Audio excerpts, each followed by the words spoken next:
Le football, c'est pas un mystère. Kunafonu ametemenu ye nana samake. Okuma doro kunlaba ina nga malien dulantanao. Ame baraw damne ni France kaw olufe. Yaro Coupe d'Afrique des Nations ale baraw bana sisan. Oui. Oh sisan amena nyeshin. Femier éliminatoire CAN 2027. Bara CAN natang. Oh baraw na damne. Kele? Ah nana odu de. Abegwa. Dien baraw. Tanga dogo. Dobe ban dobe damne. Odo. Alno sur antenne tour préliminaire là. Donc c'est important. Oui. Anga malien dulantanao ka évolution. Dans leur club anga olu jatemne ku kuna fondi lamebawma. France Ligue 1 clétan ani konontoran baraw kera dogo kun labayna. Stade Brestois alini Toulouse Brest be bien reka so flani fou. Malien joueur sababe Brest fanfa beira kineka. Flabe olu sanga bi kononton tan. Kamuri Doumbia Tupi akmen kan keneka ay match betan. Okera. Daouda Doumbia ale maye keneka latéral gauche do DG a fait match betan. Okma Amidou Makalou lui c'est un jeune prometteur. Il fait natien c'est Bolontano. Amidou Makalou ale duna sanga bichekani sabana wati. FC Metz Olympique Lyonnais en déplacement Lyon et Seba sur Dourou Anifla. Metz fan fait Boubacar Traoré El Feno ale tunte en kanna a fait un match betan 90 minutes.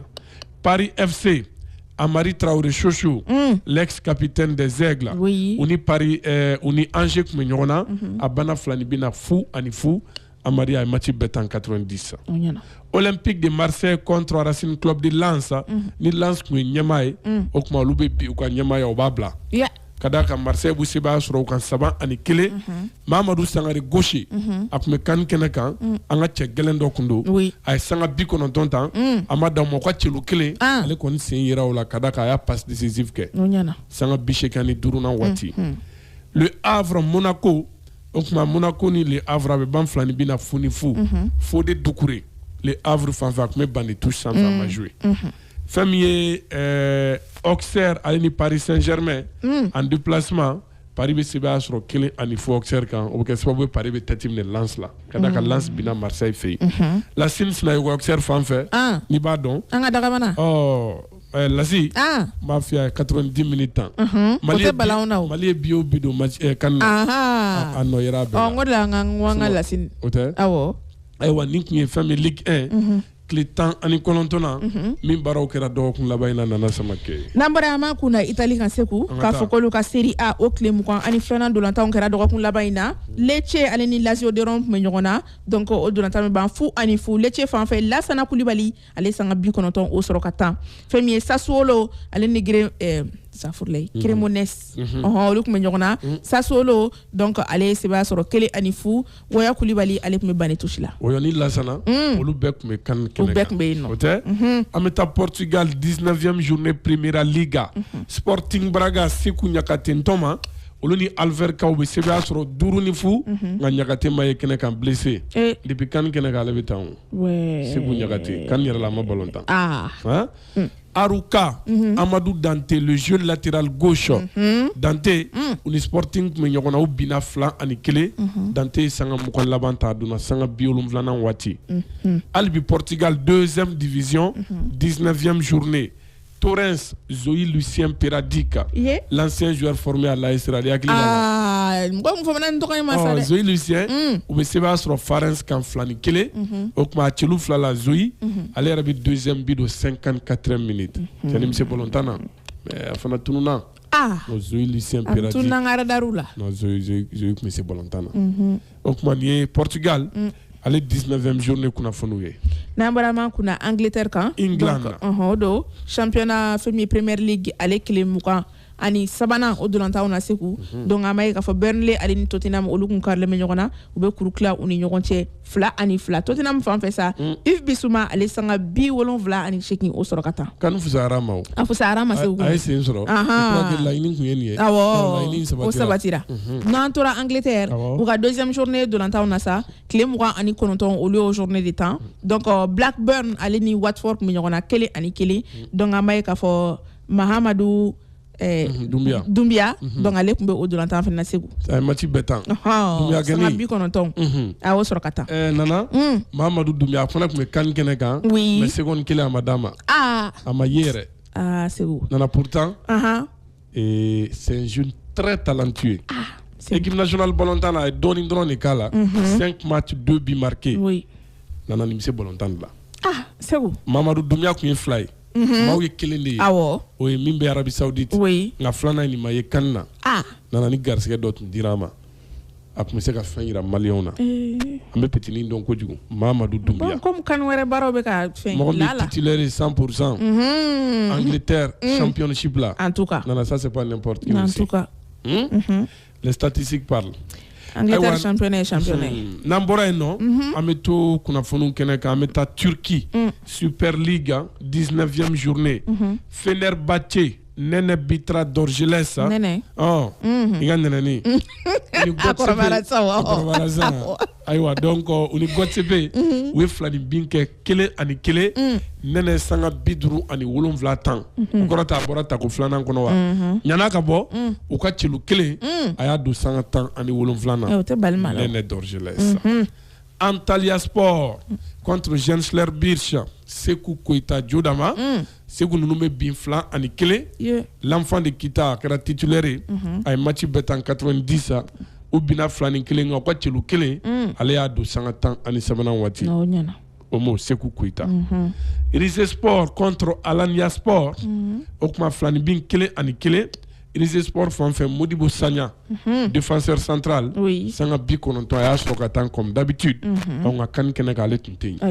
Trabzonspor contre Kazim Paza Fousseni Diabaté Fousso olu bina flan ani kele Fousseni match bet en 90 minutes Amadauma ay chelu uka chelu kele aya do sanga bioro ani kele na ntian fana be ballon ale fana be bidon anga bitoro charanga Fousseni Diabaté non lui il joue oh comment discipline ba de tale fana Fousseni Diabaté Namborain ou ka deuxième division clé Moukani Flana toujours Turquie Siva Sport Ali Malé contre Ahmed Sport Adaman Traoré Nos Flani bin kele Fando fait Ali Malé ay sanga biolum flani flatan ka bo ay équipe ka passe décisive yere ke sanga Moukana Wati Ahmed Sport fan fait Adaman Traoré Nos le ballon d'or ay match bet en 90 minutes voilà quelqu'un qui pouvait être utile au Mali à la CAN.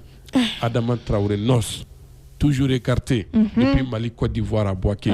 Sans fla maintenant. Adama Traoré Nos.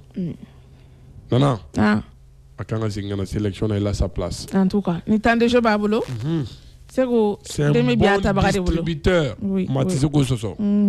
Et Al-Noasro. Et penalty jelly penalty jabi sa ga magen sababu ga boy kiblawa ko e no ta Ibrahim Jazi aje amina la ga ni asoro da ba maragu ay wa ngata menay voilà na boray e contre Suisse donc Suisse le championnat clé mo ani clé na donata on kera dugu ngadi de capitale Zurich awodo Zurich yere ameka fo organisation chamambe ino ko Lyon ofna ben FIFA re da Zurich de voilà donc Lausanne ali ni grâce au pas ofna dugu ni do yo Lausanne abisigini ngadi de ay kodi bugi to ko da bisigini no la regarde to ka bisigini o be go sere lagi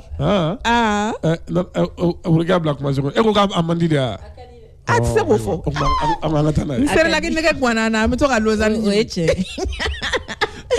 donc Lausanne li grâce à pas on est keleng donc Lausanne fan fait Gausu Jakite aller sanga bi kononton o soro katan ka u ka bi kelen soro ka do sanga biduru ani kelena wakati woni aka sa wa kara sa yake matita ani wolo fla temene na je iba ka fo ay bi wora o soro ka do se ko ni donc grâce au père fan fait Femi Abdoulaye Diaby aller sanga muka ani kononton aller o soro katan se aywa nambora Diaby Jan nunga yoro ameta Asie Super Coupe d'Asie au final Bafana Kumega Dashi Al Sadd Kabo Qatar Mohamed Kamara Chamanche Akme Kan Kenekan contre Shabab Al Ali Kabo Dubaï Émirats Arabes Unis ko Dubaï Kauni Clé en Arabie Saoudite Inch'Allah Okma Al Sadd regarde ay foi ay etita ne meta amina lamine mena invité no te me chama ine mena invité anyame saba ani fila Al-Sadd ale bɛ sɛbɛya sɔrɔ n'o ye Mohamed Kamara ka tɔn ye camancɛ yɛrɛ yira kɛnɛ kan nin dolantan na o tuma u ka celu sabanan a fana y'o passe décisif kɛ sanga 90 farankan 6 sabu o kɔrɔ b'a yira k'a fɔ il a contribué o tuma ka se ka nin trophée in ta n'o ye super coupe d'Asie Mohamed Kamara camancɛ un trophée de plus. N'an bɔra ma kunna Pays-Bas kan olu ka championnat tile 20 o dolantanw kɛra Feyenoord Rotterdam ale ye Heracles minɛ 4-2 donc o fan fɛ sa Gawusu Jara ale bɛ jouer Feyenoord la ale kun blessé no Seku Koni Gawusu ma ye kɛnɛ kan a ma ye o tɛ o kuma blessé i y'a fɔ cogo min ale fana depuis Mali ka match la ale fana banana kan na ka fan dɔ in fɛ Gawusu Kiasu y'ale ta fɔ Jakite n ka fana ye celu kɛ o tɛ ok o kɛra sanga 51 na wagati 17 match 6 buts nka nana n'i y'a lajɛ dege karamɔgɔ bɛɛ kun ɲɛ bɛ nin cɛnin na fo n'a kun kɛra ale yɛrɛ ye ni négligence tɛ fila ye sinon a ma nɔgɔya dɛ Jakite c'est un jeune vraiment engagé en tout cas a don o don bɛɛ y'a ye très technique tuma dɔ an b'an yɛrɛ ɲininka n'an ka taaɲɛ yɛrɛ kun n'a kun ka di dege karamɔgɔ yɛrɛ ye o parce que nana ne tɛ se ka nin dɔw faamu Seku an kɔni bɛ ni faamuya baliya in na sisan tɛ koyi Ala ka sababu ɲuman k'an ye n'an bɔra yen an bɛna an yɛrɛ fɛ yan farafinna compétition africaine des clubs troisième journée dolantanw an ka maliyɛn dɔw tun bɛ kɛnɛ kan Ligue des champions Renaissance sportive de Berkane ale ni Pyramide FC Ligi tabaga ni Kafu tabaga Pyramide ye Ligi ta Berkane ye Kafu ta o ye ɲɔgɔn sɔrɔ super coupe la Berkane Pyramide wulila k'i jɔ n'o ye n tɛ namaratɔ équipe fila ye o tuma u fila a bana fila nin bɛna Berkane fɛ yen fu ni fu fɛn bɛ Sumayila Sidibe Lasa a tɛmɛna an ka kumaso in kɔnɔ yan l'enfant de Sabalibugu a tun bɛ ban ni touche kan Berkane fan fɛn ma ye Espérance sportive de Tunis an ka denmisɛnnin bɛ yen Abubakar Jakite u ye sɛbɛya sɔrɔ Simba Sport ninnu ni Stade Malien bɛ jɛkulu kelen na kelen ni fu Jakite sanga 60 ani sanga 4 a y'o sɔrɔ ka taa a kɛra titulaire le jeune Abubakar Jakite National Al-Ali Aliou Dieng contre Young African de Djigui Diarra n b'a f'i ye Aliou Dieng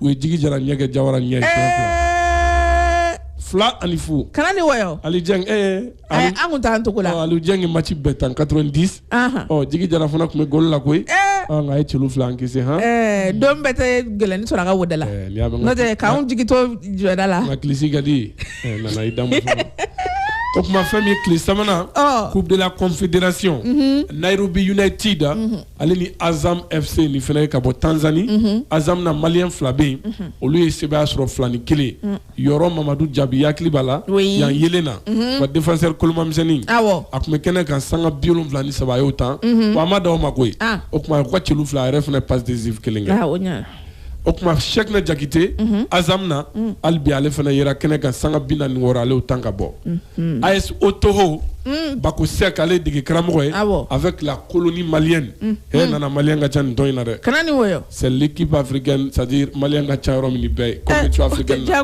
ni maliyɛn bɛ yen ni an ka tɔnw yɛrɛ bɔ a la Saint-Gida Black Star ka bɔ Tanzanie u ni Otoho tun bɛ ɲɔgɔn na Otoho kɔni bɛ bin Tanzanie 1 ni fu k'a daminɛ jɔkɔlɔsiba Abubakar Doumbia ne dɔw kama Bakarijan 90 minutes a temps o kɔfɛ Boubacar Traoré 90 minutes Ibrahima Traoré 90 minutes Banjugu Diallo 90 minutes ni y'an yɛrɛ denkɛ Malatini denkɛ don o tuma fɛn min Clenyim Kone ale sanga 80 tan ka bɔ ni y'a ye minnu géré a ye dɛ sinon caman bɛ ban fana kan ye Bako Sek ntɔma Seku Sek ale dege karamɔgɔ ye compétition interclub nana maliyɛn dolantannaw o tuma u ka kunnafoni min sɔrɔla an bolo dɔgɔkun laban in na o ye nin ye